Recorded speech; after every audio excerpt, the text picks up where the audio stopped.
एक ठंडी सुबह थी। रेलवे स्टेशन से थोड़ी दूर रेल की सुनसान पटरी पर एक छोटा सा सफेद कबूतर बैठा था। लोग इधर उधर जा रहे थे, लेकिन सबकी नजर उसी पर टिक गई। दूर से ट्रेन की हल्की आवाज आ रही थी। एक आदमी चिल्लाया, अरे उड़ाओ इसे, अरे देखो, ट्रेन आने वाली है। ट्रैक पर है, उड़ जाएगा कुछ तो बच्चों ने पत्थर पास में फेंके ताकि वो उड़ जाए। वो उड़ता भी था, लेकिन 2 सेकंड बाद फिर उसी जगह आकर बैठ जाता। सबको गुस्सा आने लगा, ये पागल है क्या? तभी पास खड़े एक बूढ़े व्यक्ति ने गौर से देखा।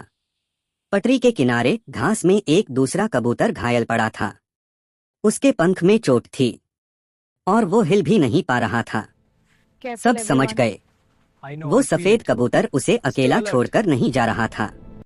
ट्रेन की आवाज अब और तेज हो रही थी। बूढ़े आदमी ने तुरंत दौड़कर घायल कबूतर को उठाया और पटरी से दूर रख दिया। सफेद कबूतर भी तुरंत उड़कर उसके पास जा बैठा। कुछ ही सेकंड बाद ट्रेन तेज रफ्तार से गुजर गई।